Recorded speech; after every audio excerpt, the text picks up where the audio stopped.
Hello,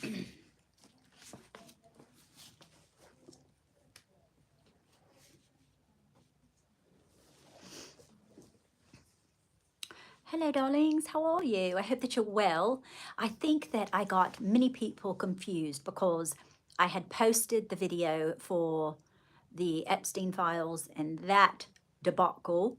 And I think what happened is people thought that that was my live.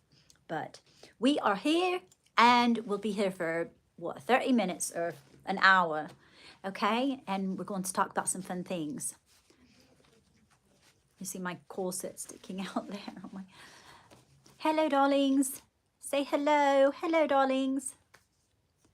Hello. How are you on this Friday evening? Are you having a lovely day? Are you glad it's the weekend? I hope that you can't hear in the background. Can you hear in the background? Hello, darlings. So we're going to talk about several things, and I'll wait till a few more people come in. Can you say where you're from? Hello. Hello, darlings. Hello. Is it Kathy? Let me move this closer. We got it. Can you see my oils? I put my oils on. Hello. Hello, darling. Bright light. Hello. Hello. I'm so happy you're here. Thank you. What did you think about the video?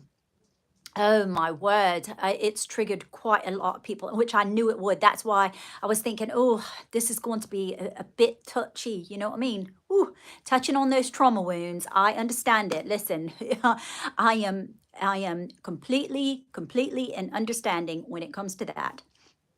I mean, listen, sometimes someone can just say one little thing and it's never about like the spilt milk, is it? It's always about what's underneath the spilt milk, you know, basically what I'm speaking of. Hello, darlings. Hello, how are you? Basically, I'm speaking of, you know, deep-seated resentment. And so the couple of things that I want to discuss, let's go off on a little checklist or a little tick list, okay? Hello, darlings. How are you? Oh, did you like the video, Alison? Thank you so much, love. I know that you have to be highly elevated and great, really vibrating very high to understand that video because it is so triggering, which I completely understand.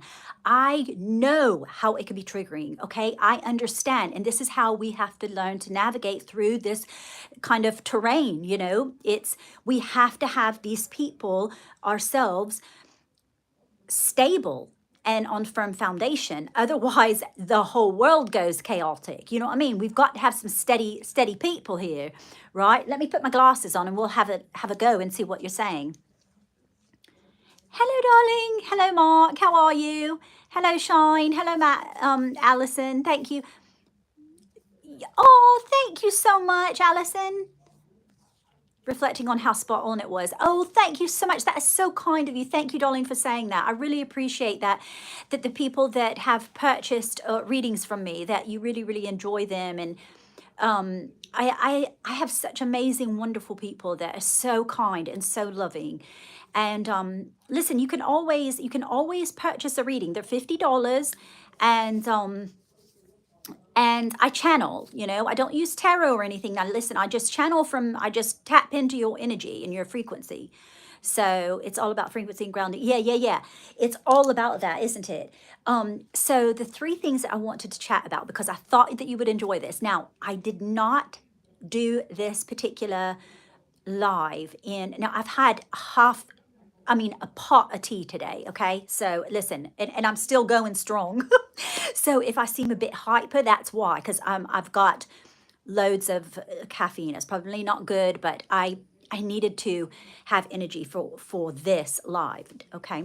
And the reason that I didn't have the live in the cottage, because I'm in my parents' cottage right now, and this is where my little rabbits stay, in this little room, and but because the little teeny, the little teeny feral kitten, Rochester is his name, like Mr. Rochester from Jane Eyre. And but my husband Jeffrey Sean, he says, "Oh, I hate that name. That is terrible. That's god awful. Can you please change it, love? It's not good. It sounds like a bulldog or something." And I'm like, "No, I like it, Mr. Rochester. He's he's a cool cat. You know what I mean? He's got swagger." And and he's like, "Yeah, I really don't like it." I'm like, "Well, that's too bad. I've already gotten the 14 karat gold Rochester name tag. So I'm not, we're not changing it. Sorry, don't like it." I mean, I think my cats have lovely names. Mr. Rochester. I mean, how dignified is that? It's so quite wonderful in English. Anyway, I digress. So the reason that I didn't have it, hello, darlings. I know I start going on a tangent because I'll never get it in edgewise because I love to prattle, darlings, and so I was saying that I didn't want to have it in the cottage because although it's about cats and abandonment and boundaries and all of that, and my cats and the feral cats were so instrumental in me healing these trauma wounds that I had, right? That we're going to dive into. But the little feral kitten is, he's got his little bell on, and so it's very distracting, and the air conditioner is very distracting as well. So, pardon me. And so I wanted to be able to pardon me, I wanted to be very present. So forgive me for that. But we're going to dive right in on abandonment, um, understanding about our abandonment. I'm not saying that everyone has abandonment issues, but I coach many, many women, men too, but not quite as much. And women, so many of us have abandonment, resentment, and boundary trauma wounds. And so I want to dive into those, and I want to talk in a way that's going to help you, which I'm sure many of you are so highly elevated. You understand all of this, but let's just have a chat about it, right? Together as a community, because it helps us to fine tune what's happening in our own personal life so that we can come together as a community.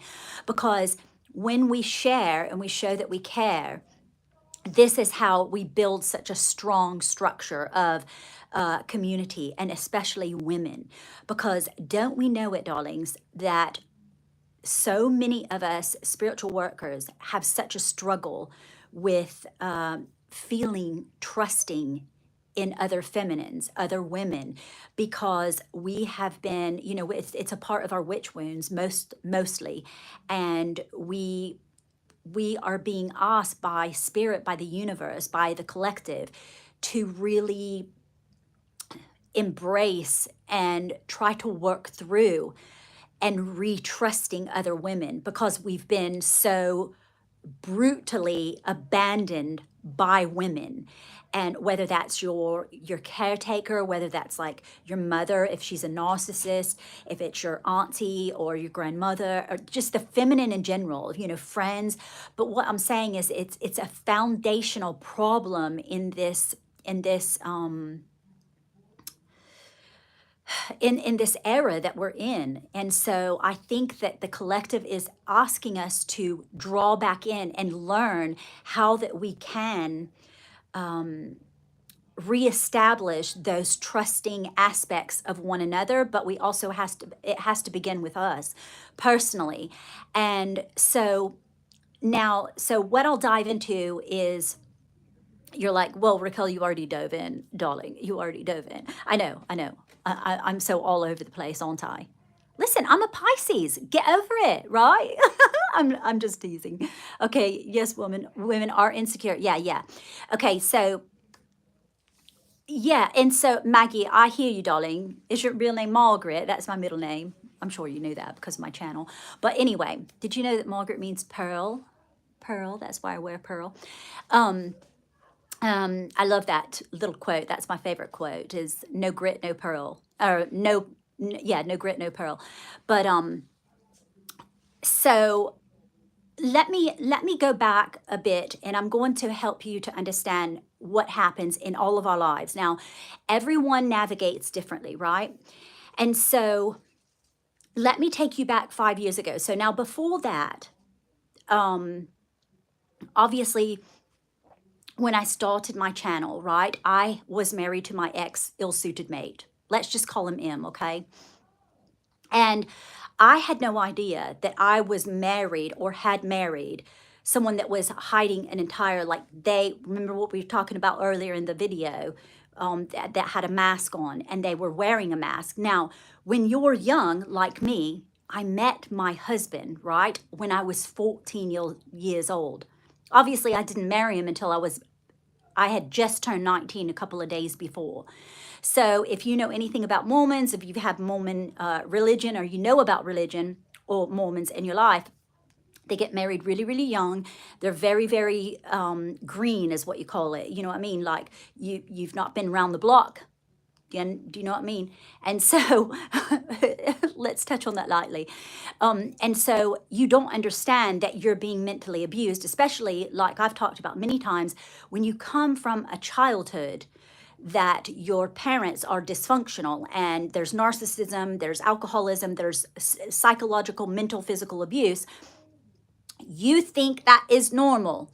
And so when you get into another relationship, because that's often what we'll do, we'll marry or hook up with, if you want to call it that,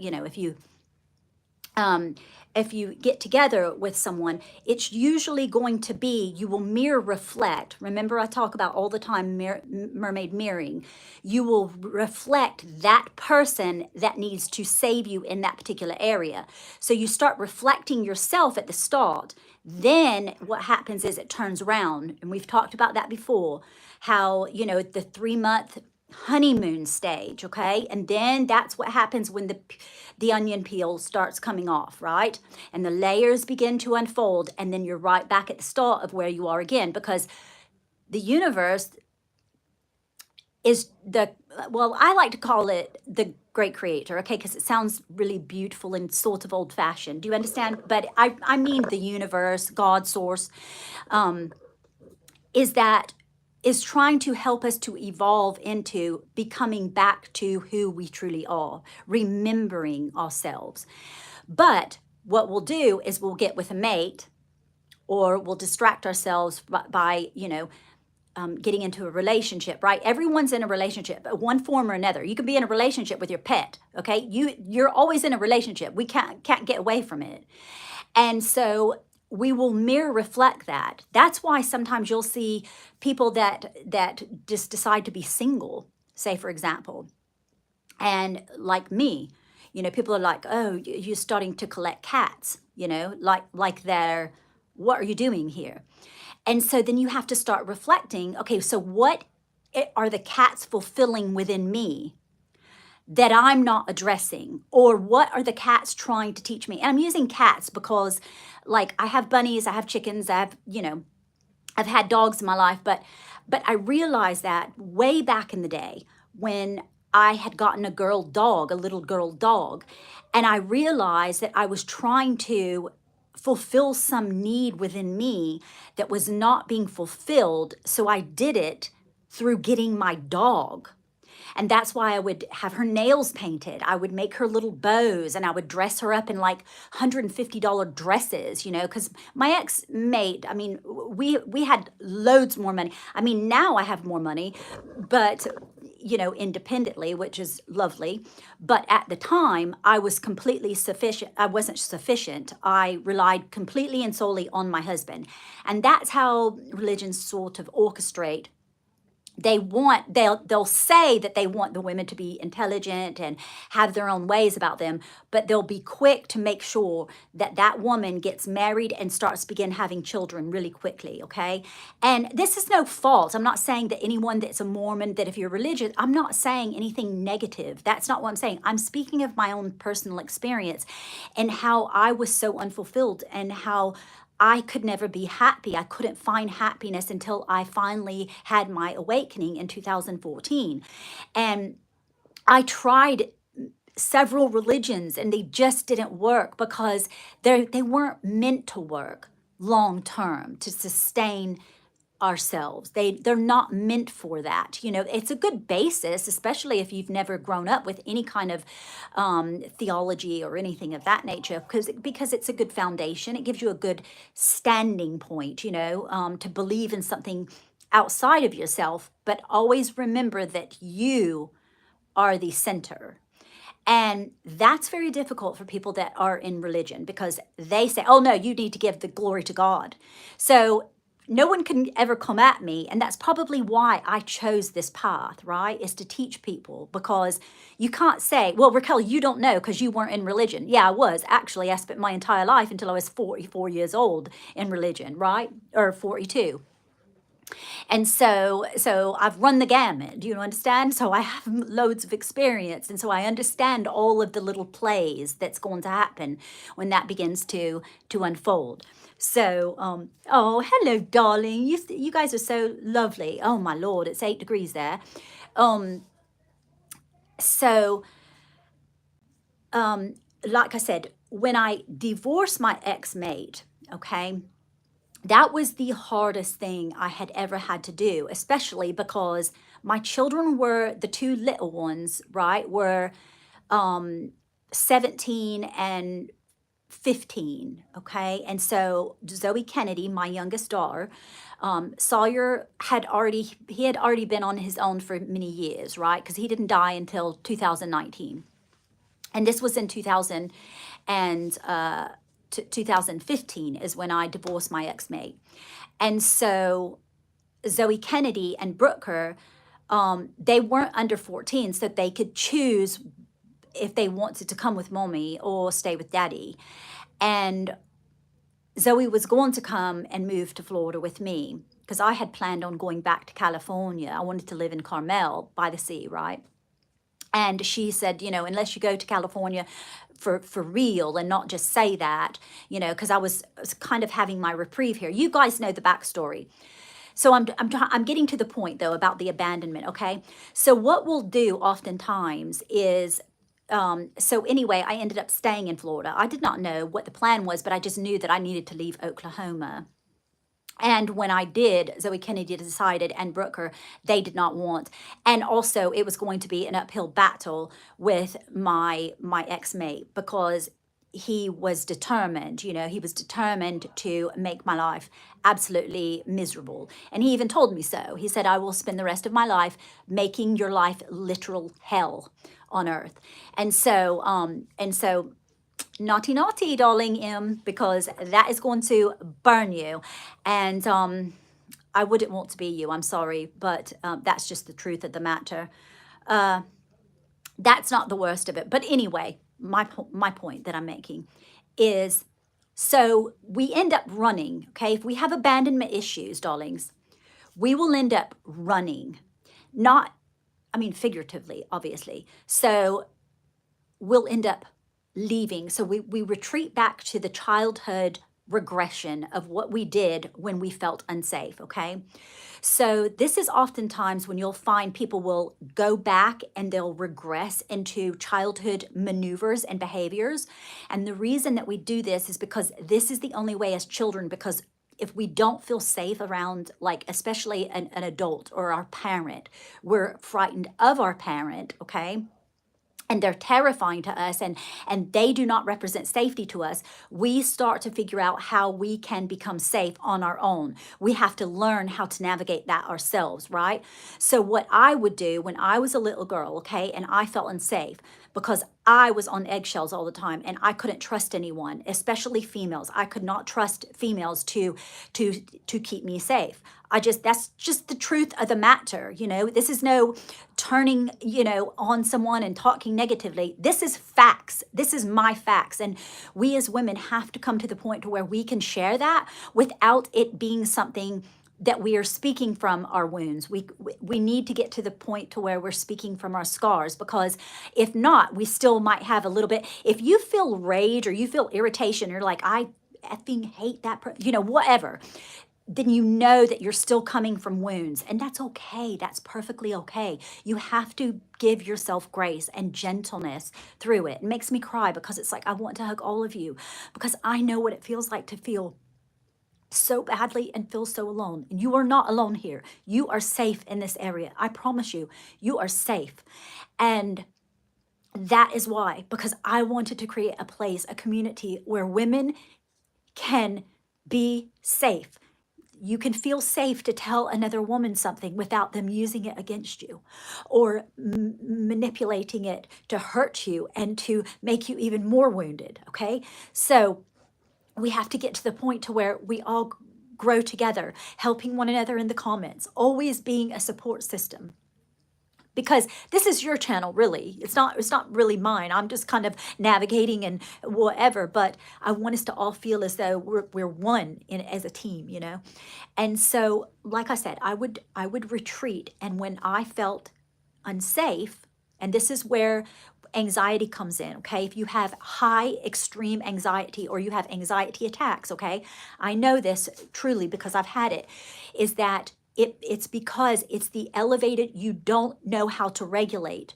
Because, and I've talked to you guys about this many times, is that you have to learn to regulate your nervous system, because it's anxiety, once again, is the full throttle of not feeling safe.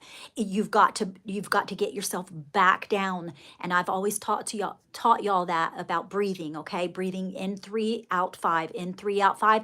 Do it as long as you need to sit there and breathe yourself back into navigating your nervous system. Okay, but I would run. Okay, so I would always hide under the bed, or I would hide out in my fort in the woods, you know, when things were and I'm not trying to damper the mood on a Friday. Do you understand? No, but what I'm trying to do is tell y'all what's happening, especially with when it comes into be with like cats, and how these abandonment issues come up and they start. So I want you to begin seeing everything in your life. Oh, thank you, darling. You guys are so lovely. I just love you so much. I think about you all the time. I feel like I'm having a relationship with you, each and every one of you. But that's what I am doing, aren't I? Aren't I? So I'm always thinking, oh, what can I do for the darlings? What can I do for the mermaid darlings? What can I do? What can I do? You know, I want to do fun things. And so, but I would retreat. I would always find safety. And that means I would hide. So when I had left my ex-mate, my Jeffrey Sean started to notice what I would do, because if you remember now, I was in a marriage for 25 years. Okay, I was married for 25 years. So that is a lot of narcissistic abuse for 25 years. Okay, that's a long time. So I dated him for several years, 5 years before we got married. Okay, and so to unpack that, oh, I hate that word. Let's say untangle that. Okay, that intertwining was deep. And so, and it came from my childhood, being gaslit, not knowing what that meant, not knowing all of that. So then when you're thrust back into an environment and you're having to like discover, when you're having your awakening, oh my God, what's happening here? I'm feeling unsafe again. So for 7 months, like when Jeffrey and I were together, he was the most loveliest person. But what happens is when you're around somebody that's healthy, mentally healthy, but you're still kind of trying to rewire and try to understand, oh, I was just almost 25 years in a relationship where I was abused. You don't understand what's happening. You start to come unglued. This is what happened to me anyway. So I would never, like, he had a whole dresser for me and it was lovely and everything. And I mean, we were completely madly in love and everything was lovely because I knew I had manifested him in 8 weeks. You know, I manifested my twin flame in 8 weeks, but that still doesn't mean it's all rosy, rose colored glasses. Do you understand? Because I had loads of stuff I had to like, I was becoming unhinged. And, I couldn't understand what was happening. I'm like, okay, I'm having a spiritual awakening, but why is this all happening to me? Like, I feel like I'm going crazy, you know?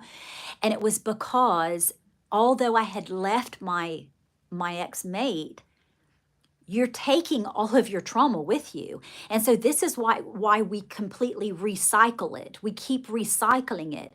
So when I moved, now fast forward, so I started to discover what was happening and what trigger wounds was like when Jeffrey would do something and it wasn't anything he did. He didn't yell at me and I couldn't understand, like, why aren't you doing this? Like, what's wrong with you? Like, I thought he was wrong because I'm like, I would just sit and cry like over a Caesar salad that he saved for me. And I'm like, why are you so nice to me? Almost waiting for it to drop because I couldn't understand why someone like, oh, this is normal. Oh, this is what kindness means. Like I didn't know what that meant.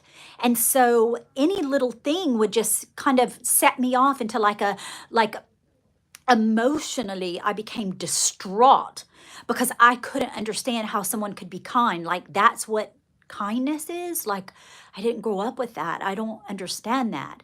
And so when people, we have to be compassionate with people. We say, oh my gosh, why they go back to that person that abuses them? Why they do this is because they don't know yet. They think that that's normal. And so we just have to hold space for those people, okay? Just like we need to hold space for ourselves. And so when I moved back in with my parents, okay, so this is when the second step of work began because I thought, oh, okay, I worked through all of that. Oh, okay, so I married an alcoholic, didn't know he was an alcoholic. He was a closeted, and I just didn't know all of these things. And so after I worked through all of that, then I get hit with another whammy, where I'm still going through the separation of my children and their parent turning them against me and all of that. This sounds like a victim mentality kind of broadcast, doesn't it? But that's not what I mean. So you know what I'm saying. What I'm saying is you get to the point and you're thinking, oh, I'm doing good. I'm like on the mountaintop. And then all of a sudden you're thrust back into the depths of hell because you're back in the valley again, because you've got to rework through more stuff. More stuff starts coming up and that's okay. So it's being okay in those moments, Um, yeah, so I moved back to my parents, not understanding, okay, this is when another set of deep work comes in. This is another ego death. This is another, me dealing with my abandonment issues. So in my childhood, some terrible things had happened. I think I told y'all that story all about how the cat situation was a very, very negative experience for me. And that's why I never had cats. And so this cat showed up, Molly, Miss Molly. I think you guys have seen her. She was on my Instagram several years ago, but she came into my life and she was a feral. And I'm writing a book about her, The Tale of Molly Kitten. And she caused a lot of distress, but it wasn't the cat. The cat was trying to teach me an abandonment lesson. So Molly gets pregnant, has baby kittens in the woods, and she starts about 6 weeks in, starts bringing them over. And, they were playing in the garden and everything. And I started panicking. Every day I was crying profusely. I was unhinged because it was taking me back to my childhood. And what happened in my childhood was I had a sweet little cat, and it was a feral. It was like a cute little calico. Isn't that funny that Molly is a calico as well? And this is what the universe does. Will bring back things in your life to teach you lessons that you needed to learn. And sometimes it has to be through animals if people are not available. Do you understand? Because Spirit knows exactly what you need, when you need it, and how you need it. And so look at these experiences in your life as opportunities. Oh, what is this trying to show me? Okay, oh my God, I got abandonment issue. Because what happened was my mother went into a rage. And she was telling me immediately. Now, she is the one that got rid of my little calico cat that had baby kittens when I was a little girl. And I think I was like 6, 7 years old. And they were just gone. She had taken it, had my dad take them and drop them off. Now, this is not to, cause any, irritation towards my parents. I've moved past that, but this is the truth. And so that was ripped out, the one safe thing that I was hiding that I felt comfortable. I loved animals. I've loved them. You know, Jeffrey Sean calls me Ellie Mae because I'm always dragging stuff home. And so from the Beverly Hillbillies, you know, Ellie Mae. And so my mom said, no, you got to get rid of these cats. And she said, I'm going to get rid of them. When you're gone off to the grocery store to go get provisions or something, I'm dumping them off. And I went and I attacked her, verbally attacked her. And now, mind you, I feel like a little child because I'm in my parents' house because I've moved back. My son was murdered. I'm trying to deal with all these emotions. And then she's throwing this on me. And I just felt like I was back as a little girl. So what it did was it re-traumatized me. So I had to find my bearings and learn to have my voice and start saying, okay, how can I learn that these cats aren't going to be taken from me? Because I started like, pardon me. At first, I was like, no, get rid of them. Get rid of them. I don't want cats around here. Call the Humane Society. Because all I remembered was the trauma of watching all of these little kittens get murdered in front of me, because this was another incident that happened. And then my cat being ripped from me when I was at school. And I just felt so abandoned. That's what happens. It creates a trauma wound in you.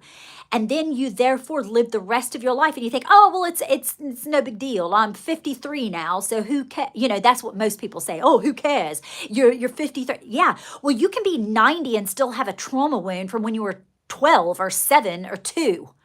And so when people dismiss that, they're not your people. Do you understand? People need to save space for people, because so many people are just wounded. We're walking around, so many people are wounded, and we don't give them the grace that they need to heal. And so anyway, I worked through all of that. And then there was a stage to where I wanted to keep them all in the cottage. I did not want them to go. I did not want to let them go. I was like, no, they can't go out, because what if they leave me and never come back? That's what that became the little kittens. Then that became my terrifying moment then. So I was like, oh my God, if I don't keep them in this cottage and keep them in here, in this gate, they're going to leave me and they won't come back. They won't come back. And so once again, re-traumatizing me from the abandonment again. So I still had to work through it. I know you're probably like, oh my God, this woman is messy. Yeah, we all have stuff, don't we? So I started to let them, little by little, I would let them go out and spend a couple of minutes, or an hour, and then I would collect them and put them back in. And so then again, I'm being re-traumatized because my mom's saying, you're being abusive to those cats. You're being abusive. You're being selfish. Why won't you let them go out? And I'm just like, I couldn't share my truth because I was like, okay, so I'm living in my parents' house.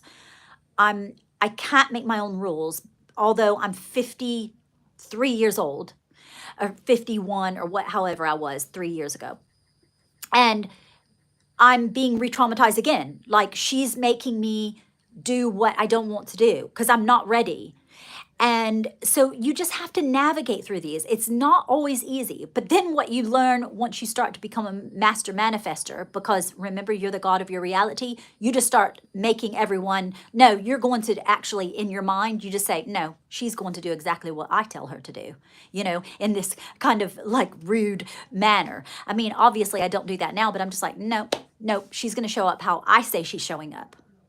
You're going to show up how I say you're showing up. And that sounds kind of egotistical. And I don't mean it that way. But what I mean is that you have to stand in your truth and your power, your sovereignty, and say, no one has the right to infringe on my truth and my speed of healing. And people they want you to go like this. Oh, okay, you're done. That's not how real healing works. It doesn't work like that.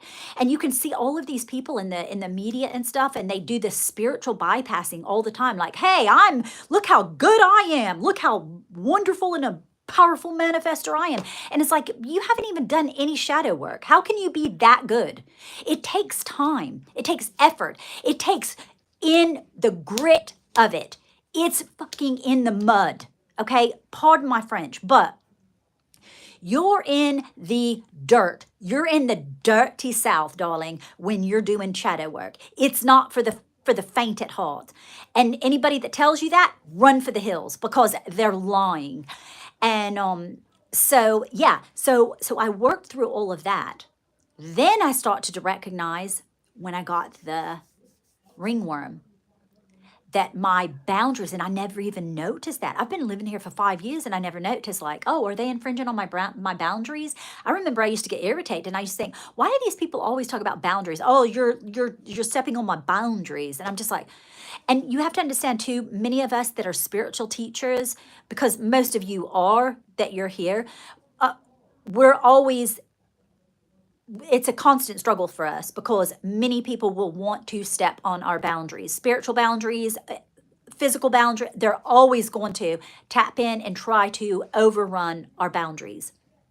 And that's where we have to become stronger and more, not necessarily so much the voicing of our truth, right? Voicing boundary, but our voice is very, very, very important. And the reason for that is because think about everything. Everything comes from sounds. I mean, think, if you think, if I'm talking to my spiritual or my Christian friends, you were taught that, God created light. I mean, he didn't like, he just said, let there be light. That's what he said. Let there be light. So he spoke it. And so our voice is very, very important.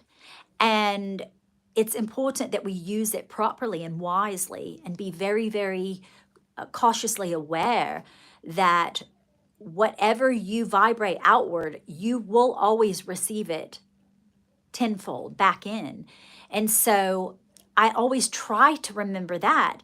And that's a very difficult thing to navigate. What do you do when you have a parent that you're really, these aren't really my people, because the majority of mainstream life is, oh, well, they're your family, you got to forgive them. No, you don't. I mean, you can forgive them, but that doesn't mean you have to break bread with them. You can like someone, but I mean, you can love someone, but not really like them. And that's all right too. And I think that's what I'm learning too right now is that I like you and we get on, but yeah, I don't want to have tea with you, darlings. You know what I mean? Do you guys, I'm going to stop talking and let me look what you have to say. And I apologize if you think that I'm. Cats don't like a person.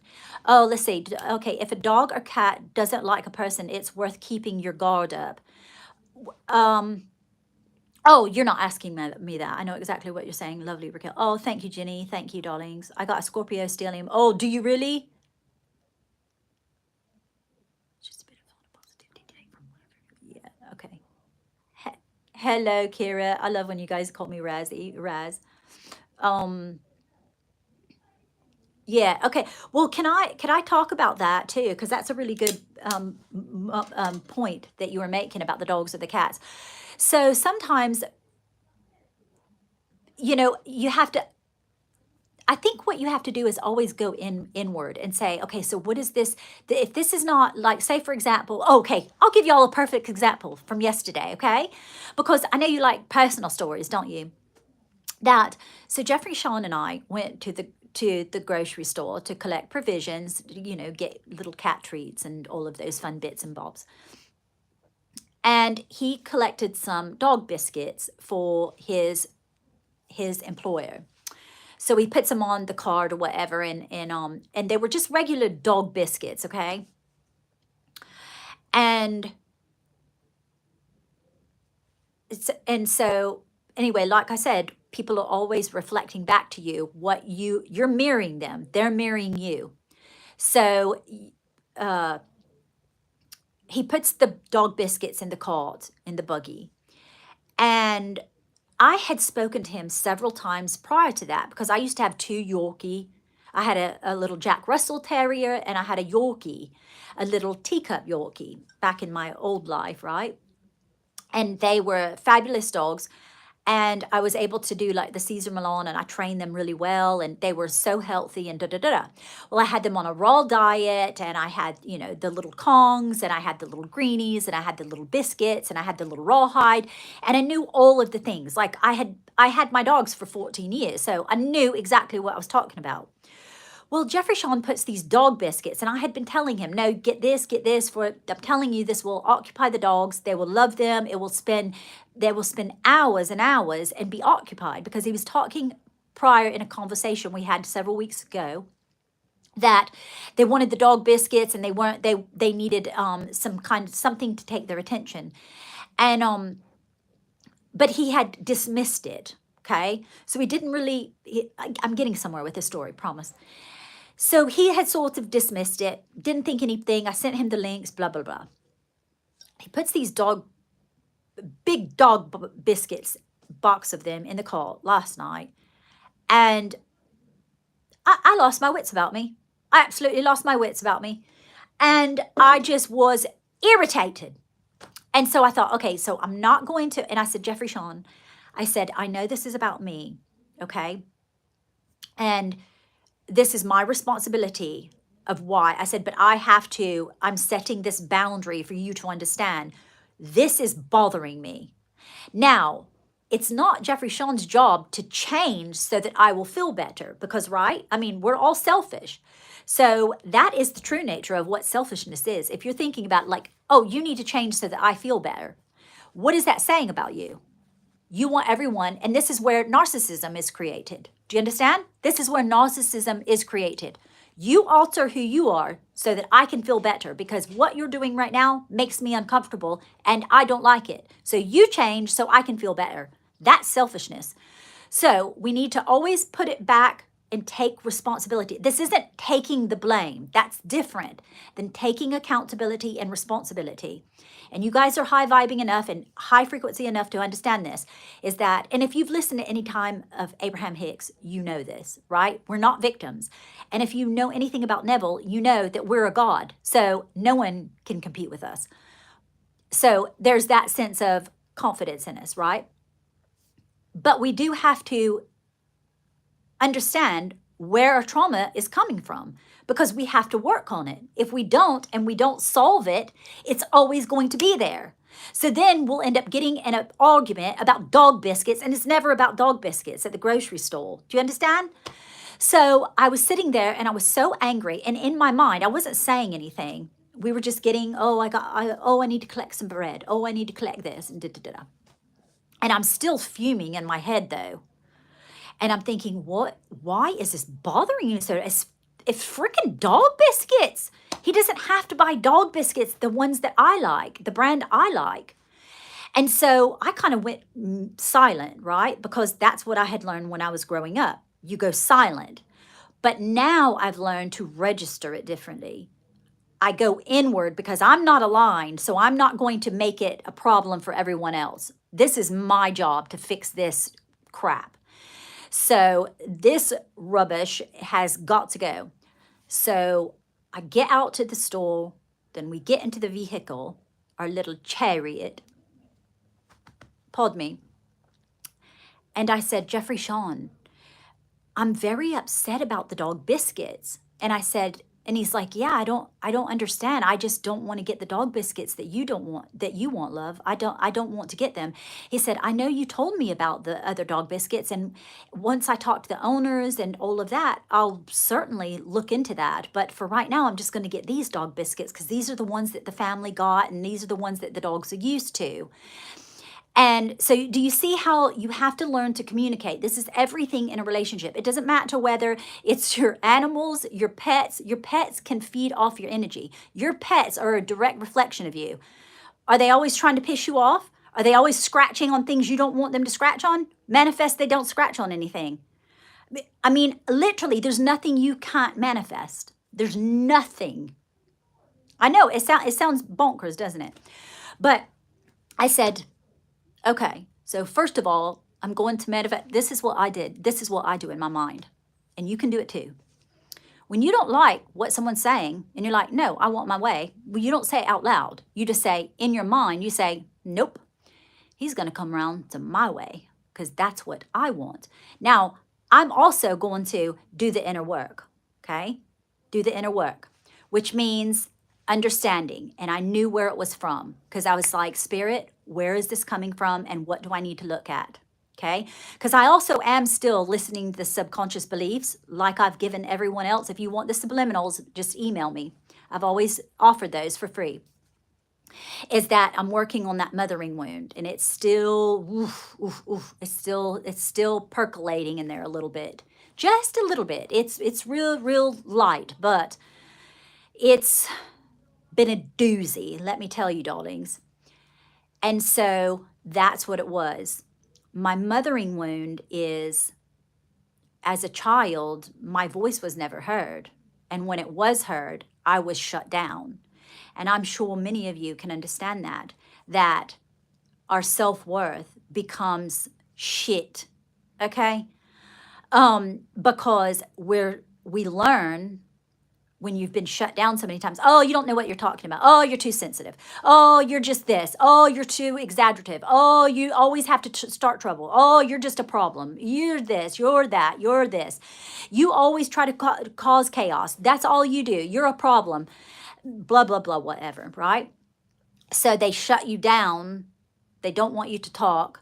And so when I voiced my truth to Jeffrey saying, no, this is what I think, that to me was a subtle, I'm not listening to you, Raquel, because what you're saying doesn't matter. And it was my voice, my throat chakra, because that's, like I told you, I'm working on that one. So when your throat starts to go in, your neck goes out in like this, you're healing it. But if you have it like a straight neck, if you got a straight neck, I don't know if you can tell, but my neck used to be like way more straight because that means your throat chakra is really closed off. And so anyway, I understood where that was coming from. And I just thought, oh, okay, I just need to keep working on my subconscious beliefs, the subliminals that I talk about all the time, the alchemy of mermaidology. And so I understood that. And that there was no argument, there was no nothing. But then also because I am a little stinker and I want things my way, I always say, yeah, I'm going to manifest that he actually does exactly what I want because that's what I want. And so, and then so later on that evening when we were going, pardon me, I must be speaking loads of truth tonight. He said, oh, I'm going to get those links again and I'm going to order all those things. Yeah, I got what I wanted. And I didn't even have to argue. I didn't have to pitch a fit. I didn't have to play a silent treatment. You don't do all that nonsense. You just manifest what you want. You go in your mind and you go to your mind and you say no, because they have to reflect back. Every person, everything, every animal has to reflect back to you what you say. So what you mean and what you say, if it coordinates properly and correctly and it's aligned, then people will do what you want. It's not like you're working some kind of weird magic on them. In a sense, you kind of are, but it's not anything bad. I mean, you would never do anything of harm to anyone. And so, but you're just like, you know what? I'm going to manifest Jeffrey Sean goes to Starbucks in the morning and gets me a coffee, or I'm going to manifest that my daughter is sweet as pie. And that's all she does is sweet as pie. She's just as sweet as pie. And, for example, my cats, yesterday or 2 days ago or something, I was letting the little feral out of the pen, right? His little quarantined area because he had the little ringworm. So he couldn't be around the other cats, but I wanted him to acclimate into the cottage because we're moving. Jeffrey Sean and I are moving very, very shortly. And I want to take a certain amount of the cats with me out of all the 14 cats, I know. And so I want to take part of the colony with me on our farm. And so I want all of the cats to love each other. So what I've been manifesting is every day, because cats, if you're not used to a colony, they'll shun you out. They'll scoff at you and fight you until you leave the colony. That's how they do. Cats do that. And so I wanted my cats and the kittens and the ferals, I wanted them to love each other and not just, disperse. And I've been manifesting that, and it worked exactly. Yesterday, it was like Peter was licking and grooming the little feral kitten. And that was in one day. Because it was like, no, he's absolutely going to love him because I'm going to manifest exactly what I want. That's how you get what you want, darlings. And so I probably have talked enough. It's almost an hour. Can you believe it? You're probably like, yeah, Raquel, Raz, we can believe it because you're a motor mouth. When parents shut down their children, I read it is sort of a weird concept. We are the parents and we are the providers. You have to obey us. This is why parents shut their children's off. Yes, and it's like that old saying, children were taught, you're seen but never heard, right? Coming in a bit late. Oh, Sylvia, I hope you watch watch it back. Oh, I just love you too, darling. I was completely treated that way in my marriage, and then one day I spoke out and yelled out at him on the street. Then everyone knew what he was like, knocked the wind out of him. Yeah, you're brave, Jenny. You have never talked enough. Oh, that a compliment. I love you. Oh, okay, okay. I was like, oh, the mouth. Oh, keep talking. Yeah, so I hope that you watch and you have to come with the Epstein, the video. You must come with an open mind now because listen, you know how I channel. I do not take any I mean, spirit does not channel that. Like, there's no emotions when it comes to that. Like, so if you see me, I'm not going to speak awful of Mr. Trump. I mean, I know that everyone has highly motivated. Some things are very triggering, and I understand that. But you need to be mentally aware that you have to come with an open mind, okay, and very willing to dig deep, okay, because this is heavy duty stuff. Like, my channel is fun and creative and fairy tale and all of that, but it's also very much serious and, like I said, down and dirty south, okay. I was born in Georgia, so I'm going to keep that that southern thing to me, you know what I mean. Yeah, we're little rugrats around here. um Are you guys having some tea? Are you having coffee or what you having? This is a cinnamon spice, hot cinnamon spice, and it is so good. It reminds me of Halloween. That's my favorite holiday. What's y'all's favorite holiday? Can you tell me in the comments? Let's do some fun stuff for a couple of minutes. What's your favorite holiday? Mine's Halloween. I love a Halloween. Oh my God, I love a Halloween.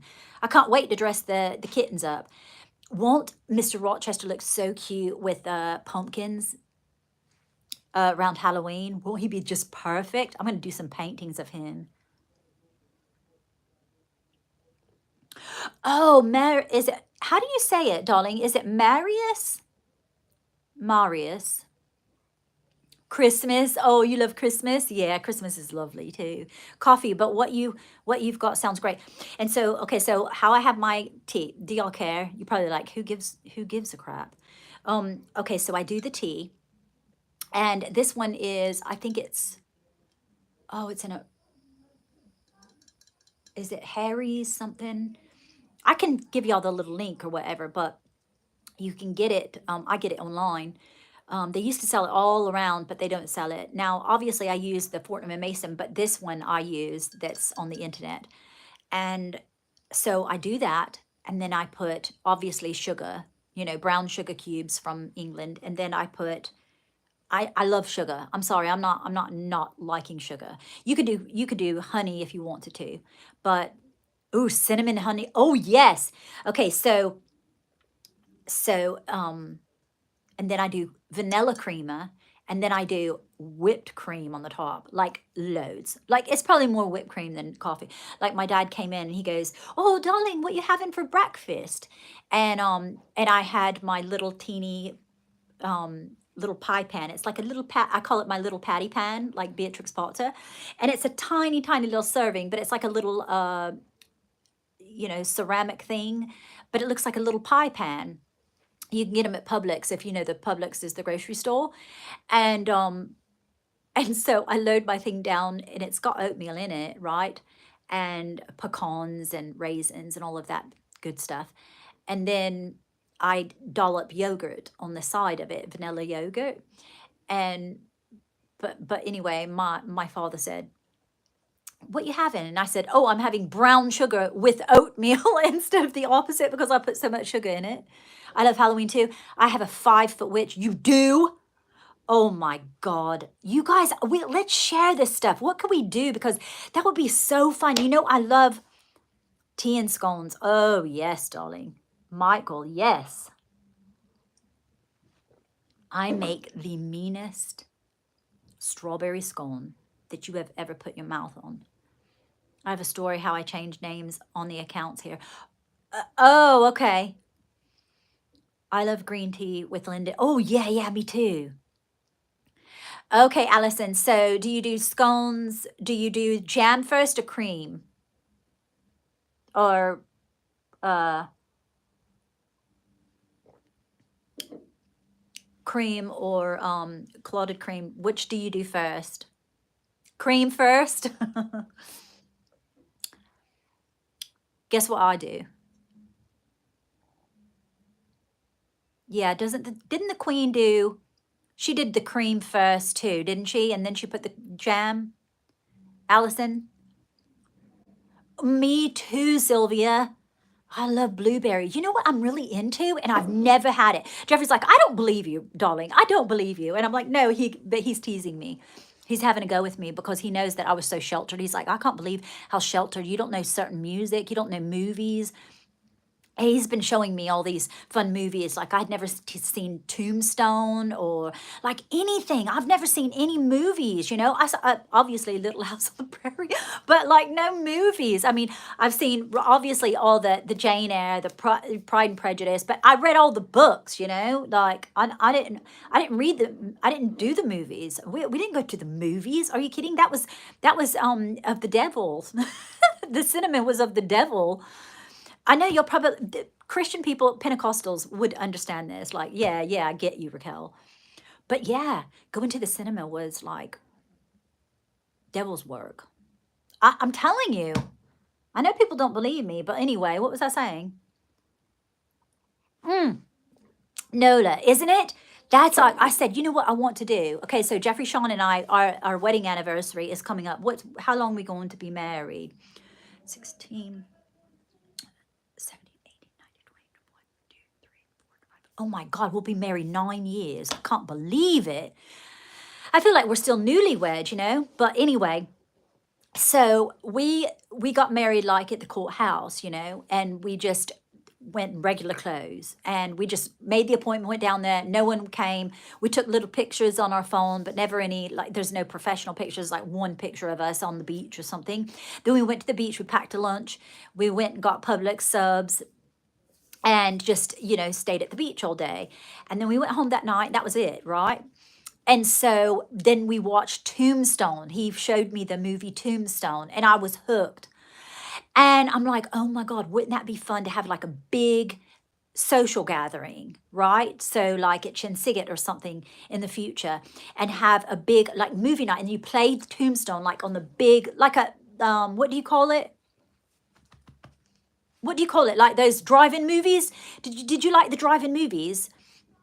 And we have a big, like huge movie night of some sort. You know, we can make it like Victorian or whatever, and everyone dresses in their regalia and whatnot. I don't know why I did this and the regalia, and then we can have all kinds of, you know. I thought we could have um, you know, just the little quotes and stuff like that. So, for example, doesn't he say, I'll be your huckleberry," and so we could have like huckleberry pie and um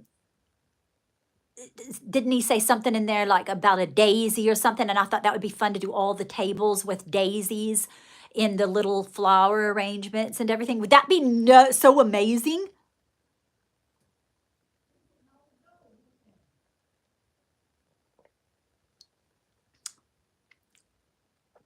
If if you darling see anyone that, oh, must watch A Man Named Otto with Tom Hanks, you will cry.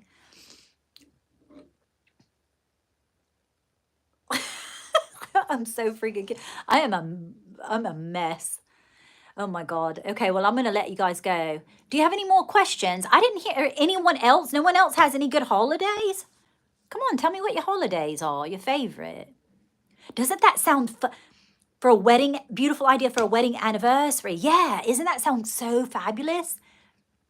And all of our seating is going to be like bales of hay and stuff. Like real, tombstoney things. And I thought we could have like the tombstones, like I say like a lot. I know, a lot. I say it loads, okay? And anyway, you're all invited. We're gonna have it. I'm telling you. I've got to get set up though. We get on the farm, and I've got to get my little. This is what my great great grandmother used to say, knittens. So this is my word, and I've carried it on. You've got to get your knittens in order, which means all of your little things. You know how like when you go to bed at night, right, and you're having your lie down in your chambers, in your bed chambers, darling, and you get your little knittens.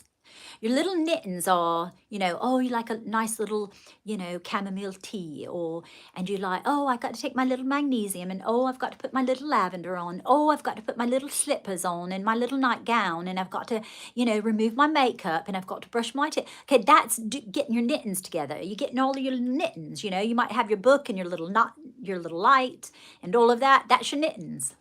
So when I get my knittens going, we're going to have some fun social gatherings and retreats and everything too. It's going to be lovely. It's going to be like a Victorian, like you literally will have stepped into the English countryside, but you're in Florida. Do you understand? Yeah, it's going to be lovely. Can you post a few pictures? Pictures of what, love? Yeah, Jenny, you like it? Knittens. I think it's precious. Wouldn't that be fun that we could start hashtagging all of these little things, get my knittens together? Yeah. Oh, thank you, darling. Thank you. Yeah, July 29th. And the little feral kitten gets fixed. He gets neutered. I think the 28th. Is that on a Saturday? I think it's on a Saturday. See the cats in the Halloween costume. Yeah, those. I'll do fun pictures. How about that of the cats and the kittens? Well, there's no kittens now. Well, he is a kitten, but he's getting larger. He's getting bigger. All his hair has grown back. He is just so handsome.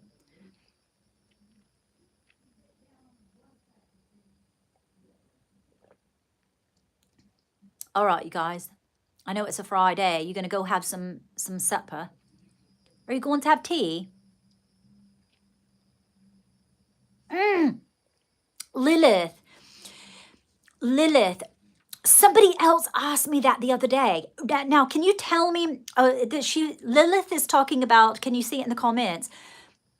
The caretaker, Jeffrey Sean told me this last night. I didn't know. I was like, Annabelle doll, that looks like, somebody said, that looks like Raggedy Ann that's been rolled around in shit. I was just like, what are you talking about? Because he's sitting there listening. He's got his earbuds on, and I don't know what the heck he's talking about because I'm reading my Egyptian book, and he's like, oh, what? And I'm like, what did you say, love? And he was talking about something happened with the Annabelle doll. Like, what's that about though? Is it wicked, the Annabelle doll? Is it a wicked doll or something?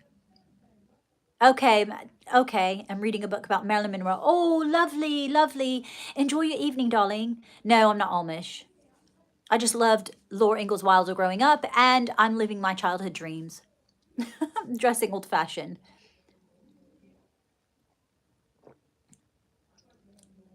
Yes, but let's remain respectful.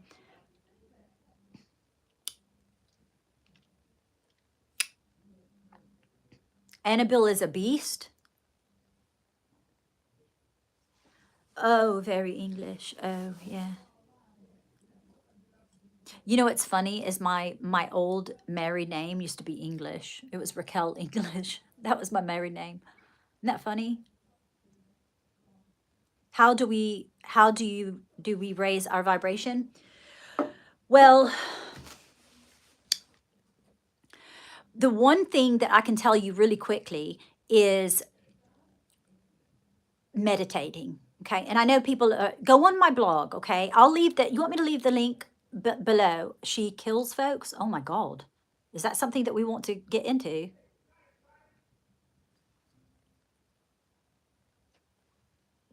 Um, every day, give yourself 17 minutes and meditate. And I have the blog post and it tells you exactly how to meditate. I've been doing this since 2014. Okay. So that's what is that? 11 years? And I've never not meditated just like that. Sometimes I'll meditate. I mean, when I'm having really, really traumatic, like I'm going through some deep shadow work and I'm having like an ego death or something like that, I will actually meditate several times a day. And I'm loaded up on crystals. I'm carrying all my crystals around in my little chatelaine and everything. And always working on keeping my nervous system regulated. Okay. On the national tour across the country, passed away while the doll was in his custody. Oh, people die? Why do they die though? I'll tell you what that is.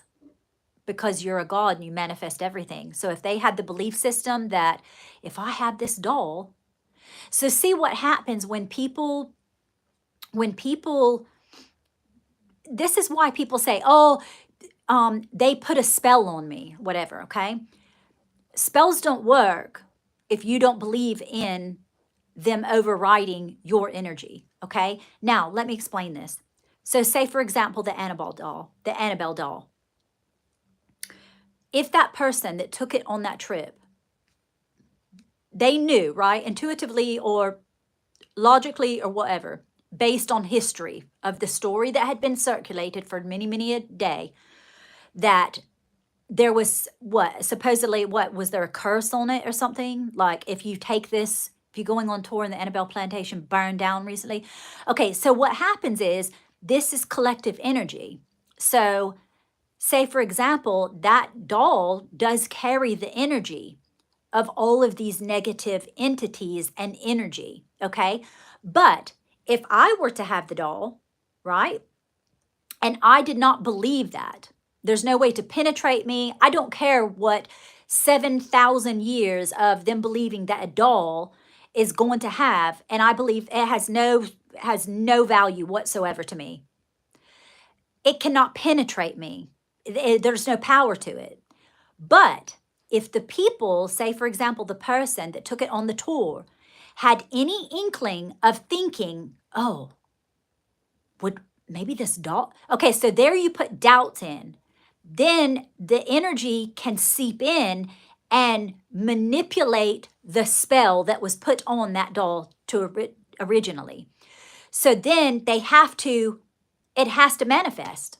That's just how it is. It has to manifest through the history of whatever that spell was on that animal or the doll, okay?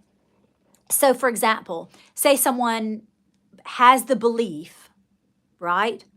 I'm throwing this out for an example. I have the belief that this is why I always tell you, why would you entertain anything that makes you feel bad? If you're listening to a song and it's like, oh, this really makes me feel really depressed, why are you listening to it? Unless you like that energy, because that is low frequency energy. Low frequency energy. And I know there's spiritual people out there. I mean, I love Halloween, but I'm not going to get into the darkness of the Halloween. And the reason that I don't is because that energy feels like torturous hell to me. Like literally when you vibe like you are vibing, all of y'all vibe so high. Because if not, you wouldn't be here. We're all vibing so high that when you kick into these lower vibrational people and you hear them or you start seeing them or they're saying certain things or you're watching certain things and you start to feel that disintegration in your energy, because everything is frequency, everything is energy. So what happens is that's how they come in and start siphoning. But if your frequency is so high, it cannot touch you. That's why in religion, you know, when people would tell you, uh, oh, God wouldn't leave me. God wouldn't leave me. Like I'm talking about people that believe, you know, Christianity and like, oh, God's up here, out here on this fluffy cloud dangling his feet, and he's not. It's not one person, but many Christians, I mean, we grew up believing that, right? That God's up there on this cloud and he's dangling his feet on this cloud. And, you know, if you're good enough and da da da. No, that's not what it is. God is a frequency. So that's why everything terrible that happens is because we're sovereign beings, right? You were born on this earth with free agency. No one can ever take the free agency from you. So what happens is you have to rise to the frequency of God frequency. And if you don't, well, then you're kind of left on your own there because you're a God. I mean, you're born, you decided to take this soul mission and this purpose to incarnate on this earth. So you're a God. So you want me to say so one more time?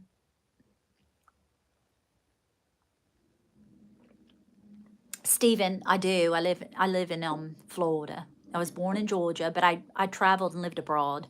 And then several years ago, well, I think it was like, what, 7 years ago, I moved back.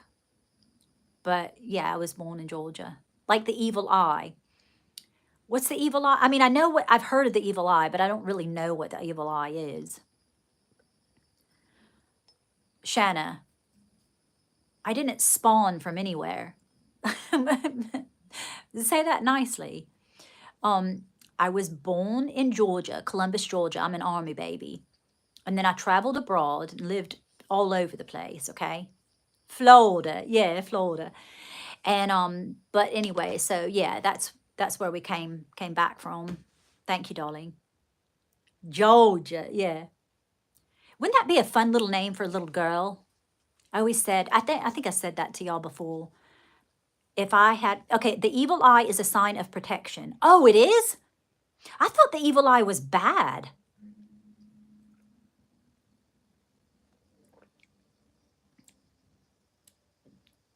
Jenny, why do you call it the evil eye, though?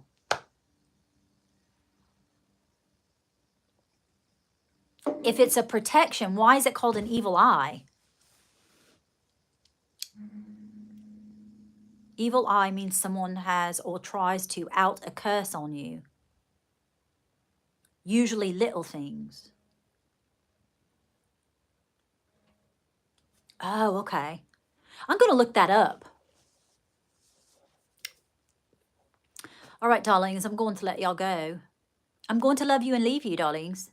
It protects you from evil being put upon. Oh, okay, okay.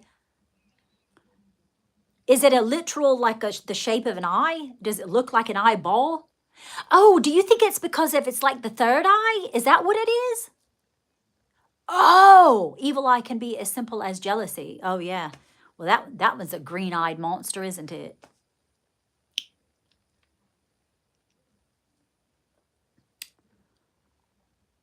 You can rewatch this as soon as it goes, as soon as I log off, you can watch it, rewatch it. Can you channel in the future about Alexander the Great? Yeah, I can. Will y'all put in the comments, do you mind doing this? Because listen, I get so many comments that I try to keep track, but to channel someone else, who can I channel? Because I'm just not feeling it with Mary Magdalene. I'm just not feeling it. I'm sorry. Oh yeah, I lived in Alabama for 9 years. Yeah, I love Alabama. Oh my God, I love Alabama so much. Right now, because I'm out. Channel well, you just say, go to the end like Neville, okay? And you go to the end. What is the end? You're smoking? Okay, go to the end of that. Imagine what do you normally do? You're sitting there, you're having go in your mind and you think that thought, and you keep replay it like it's a script in your mind, but go to the end that you're already smoking, okay? That's how you do it. I'm not kidding. And you'll get a phone call. You'll end up saying, oh, I need to run to the store. You'll see someone, it's like, hey, can you hit me up? Da, da, da, da. That's how it'll work. I'm telling you, works.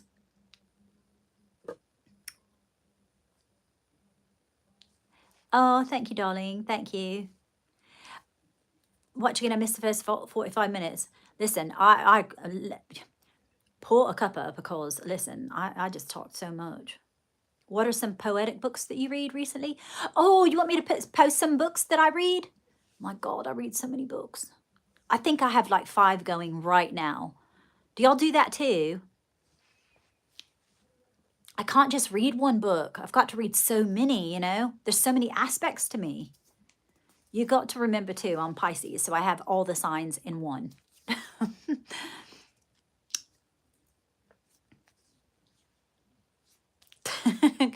Okay, darlings, I love you. Toodle pip, darlings. Have a lovely evening and a lovely weekend. Come see me on the Instagram.